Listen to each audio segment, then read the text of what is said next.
In the house! You're surrounded! If you don't walk out that door unarmed in 10 seconds, we open fire!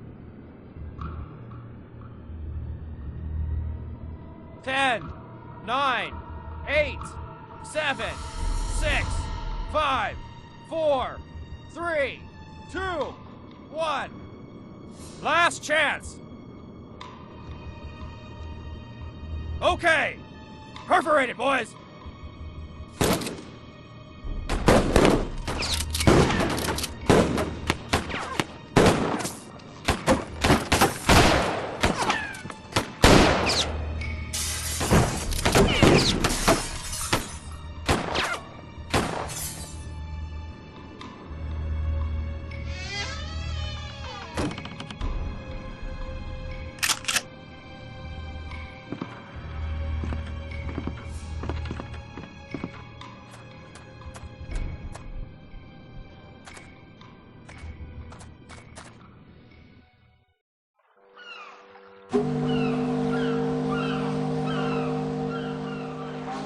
Monsieur Hercule Poirot is a personal friend of mine. He has done a great service of the most secret and international importance to the government of Turkey. Now, he is suddenly summoned by the Prime Minister himself to return to Great Britain at once. I dined with him only last evening and promised him that I, Marcel Bourg, assures his friend's passage aboard this evening's train. Take my friend Poirot in charge, Mademoiselle Marceau. Secure a compartment of the highest comfort and see to his every wish. This office is depending upon you. Succeed, and I will consider the application for promotion you place on my desk week after week.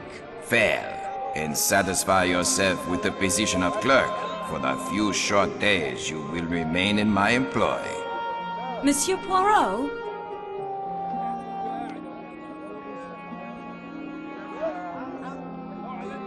All right, Antoinette. Here at last is the chance you've been waiting for. Your fate is in your own hands.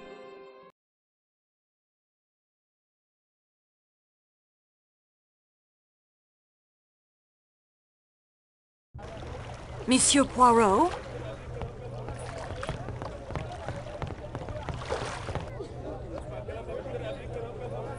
I do not have time to browse. I must get to the station. Buckets of dried figs, apricots, dates, raisins, and mulberry.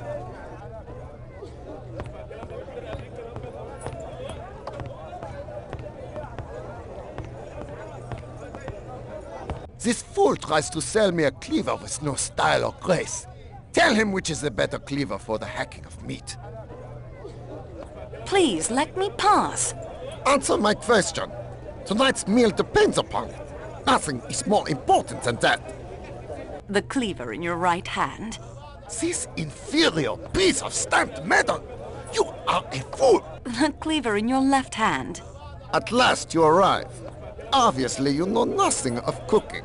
This is indeed the finest forged German steel.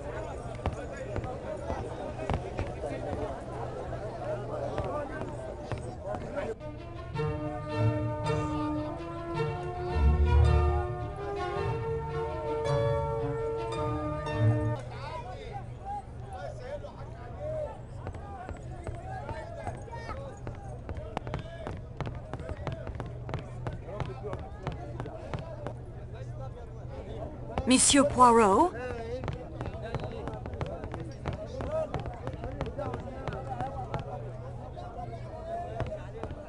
Now see here, Foscarelli, I've done my fair share of traveling. I'll tell you, Kataya tiles are the finest made in Turkey. And I tell you, it is the enamel tiles from Iznik. These are the oldest and the most beautiful of the Ottoman Empire. Well, they are quite impressive, to be sure, but the Kataya tiles are more beautiful. I'm sure there are examples sold here in this bazaar that would prove my point. Gentlemen, please, may I get by? What have we here? Young lady, settle the dispute. You know the famous enameled ceramics? Yes, of course, I live in Istanbul, but... We have to wait here for our porter. Find us an example of a Kataya tile. And an Iznik. Just borrow them for a second. No need to buy any. I don't have time for this. Then permit us to continue the debate without you.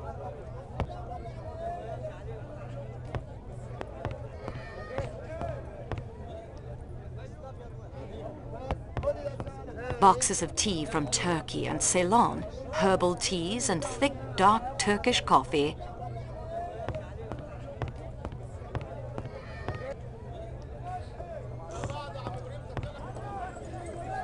This stall displays intricately hand-painted kataya bowls. The merchant seems to be watching the man next to me closely. Fine hand-woven carpets and rugs. They look as if they truly might be able to fly like Aladdin's fabled carpet. Well, I'll just borrow this, but I must return it promptly.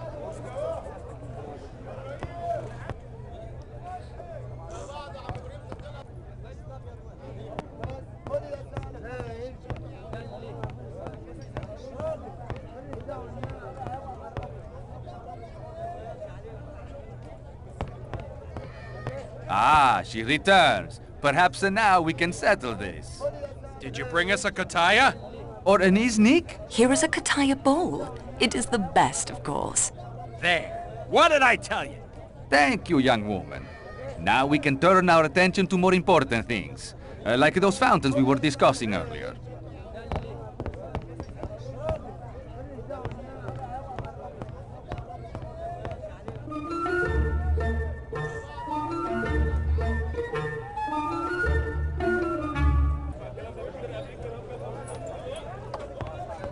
Monsieur Poirot? Let me pass. Her Excellency has lost her parasol. We are searching for it to protect her from the sun, you see.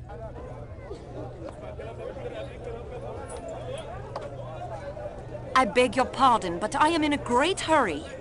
Then you are an ignorant girl indeed. Go about your business. I expect she can buy another somewhere nearby. A parasol fit for a princess? Here, I think not.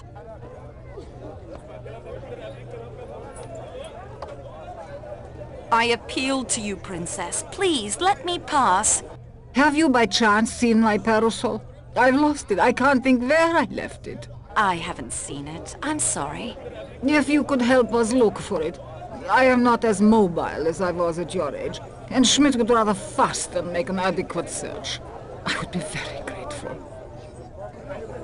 Buckets of dried figs, apricots, dates, raisins, and mulberry.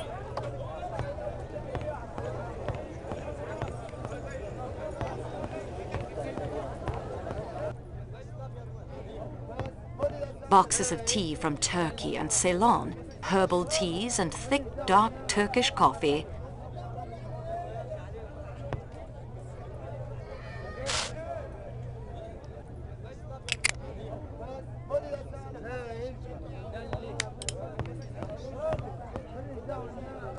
What is that goat eating?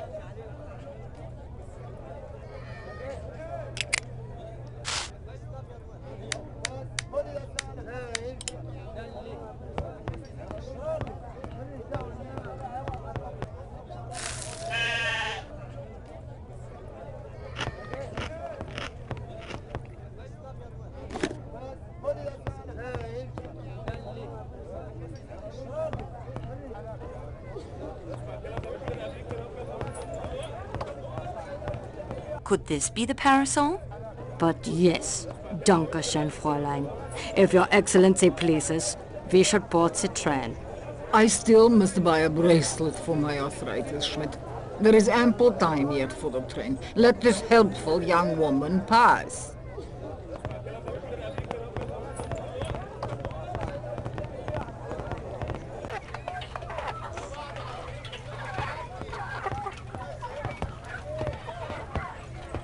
Oh, please, European miss. I have the train to Calais to catch, but I am so turned about in here. The heat, the foreign peoples. I pray for a guide, but it is frivolous and weak, and I know, and God rightly does not grant these prayers.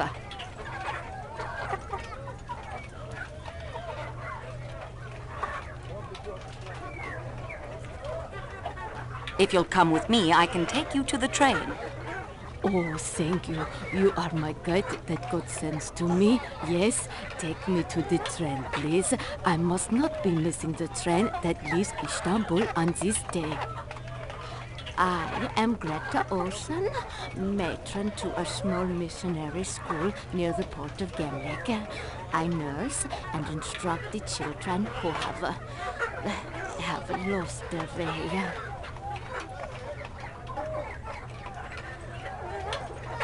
She's quite intent on following me to the platform as an official train representative.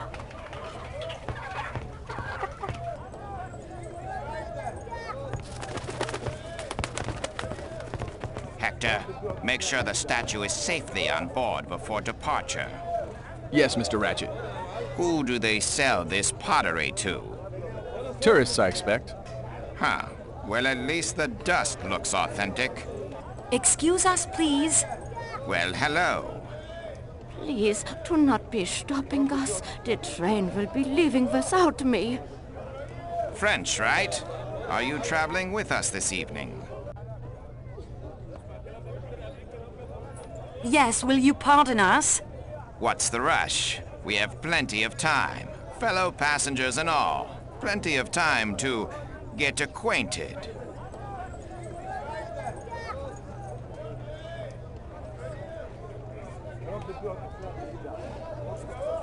I am an official of the train line with official business to see to. Sounds very official. I like it when your eyes get all stormy like that. Mr. Ratchet. Did you hear a squeak? Must I summon the police? No, there's no need to do that. I'm sure we'll be seeing each other again.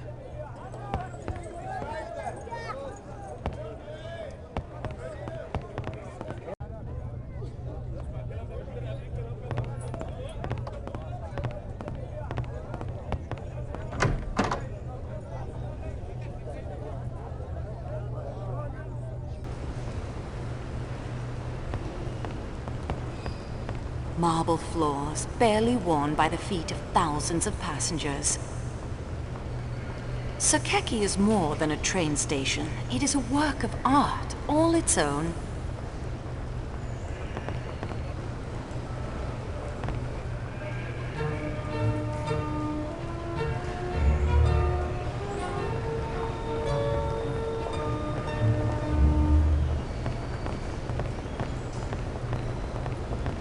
Mary.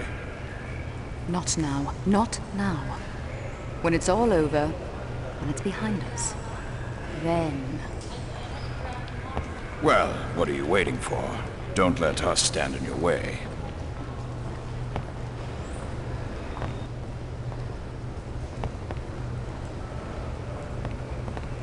Tickets, please. No one may board the train without a ticket. I must be making an inventory of my possessions. Everything. It gets lost.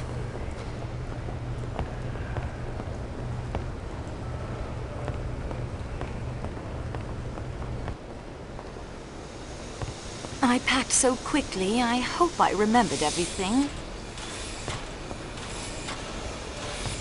But I must travel this evening to London. It is of the most importance.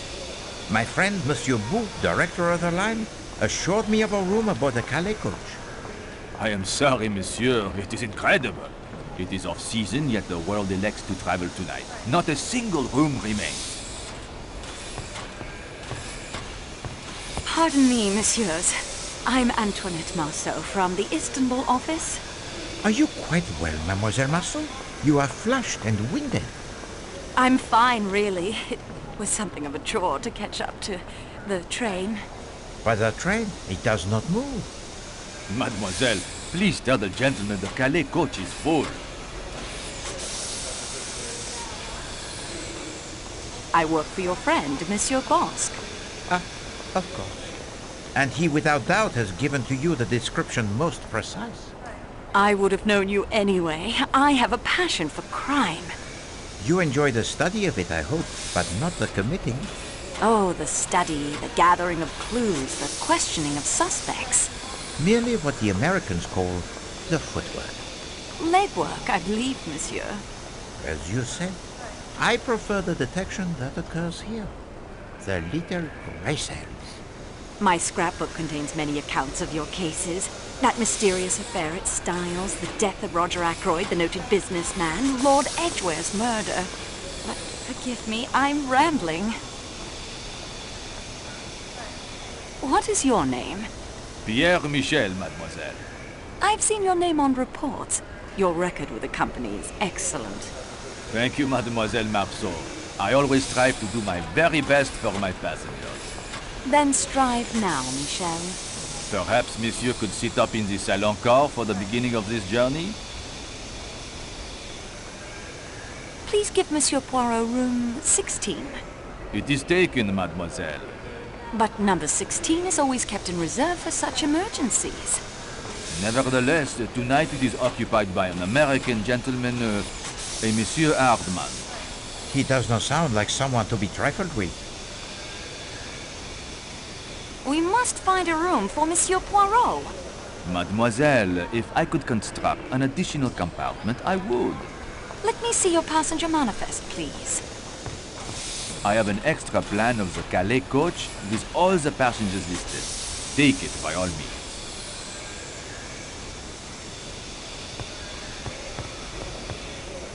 As you can see, every room is filled. There are extra beds. Only 2. In Mr. McQueen's room, but he has paid for a single. And Miss Olsen's room, but I hardly think Monsieur Poirot. No, merci. I would not think of it. Of course. Good day, monsieur. And has a solution suggested itself? Give Monsieur Poirot my room. I will be quite comfortable in the salon car. Mademoiselle, Poirot, he will not hear of such a thing. I insist. I will not compromise the hospitality of the train. Oh, if I must turn you out, why then you will stay in the room of Miss Olsen. I am sure she will not mind when she learns of your sacrifice. No, really, it isn't necessary. No. Poirot has spoken. The matter, it is settled. I will speak to the lady at once.